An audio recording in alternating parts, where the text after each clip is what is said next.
Como melhorar uma foto comum com o Camera Raw Basic no Adobe Photoshop. Olá, bem-vindos a mais um vídeo tutorial da Rato ADCC. Neste vídeo vamos aprender como melhorar uma foto comum com o Camera Raw no Adobe Photoshop. Estamos no painel Basic. Ajustamos a temperatura para equilibrar a cor geral da imagem. Tinta para melhorar a fidelidade das cores.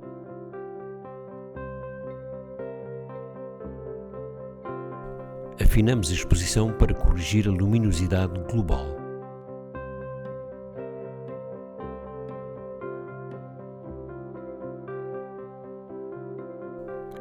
Ajustamos contraste, luzes fortes e sombras para recuperar detalhes tanto nas áreas claras como nas escuras.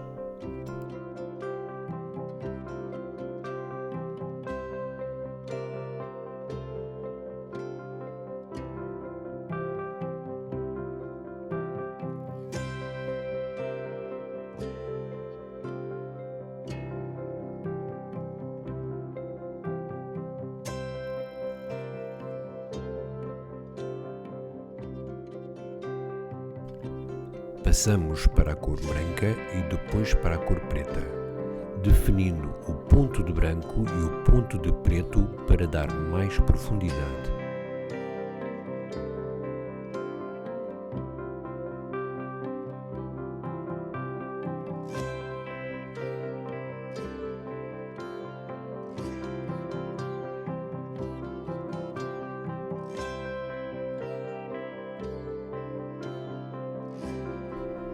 Com a base feita, aumentamos um pouco a textura para apurar a definição ou o recorte, claridade para reforçar textura.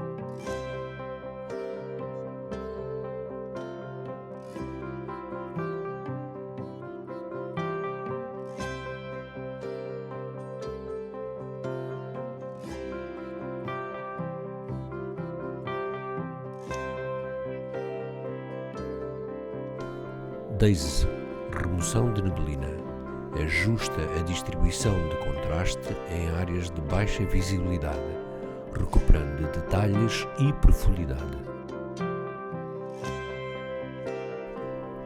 Usamos Vibrance, vibração em português, e saturação para dar cor sem exagerar.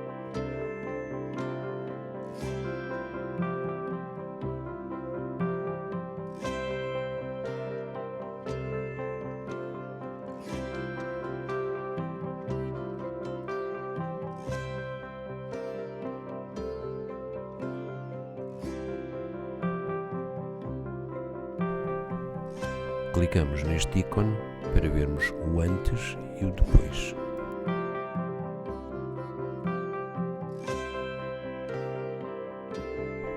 Comparamos o antes e o depois para ver a evolução da imagem. Clica em Open, Abrir. A tua imagem vai abrir na área de trabalho do Photoshop. Usa as teclas Ctrl+0 para preencher a tela. Com a imagem aberta na área de trabalho, já podes salvar a tua foto no formato que entenderes, em File Save ou File Save As para a pasta de destino, ou optar por prosseguir com a tua edição. Espero que tenhas gostado. Se tiveres dúvidas, escreve nos comentários. Para mais vídeos sobre o Photoshop ou outros programas e aplicações, segue o nosso canal. Obrigado!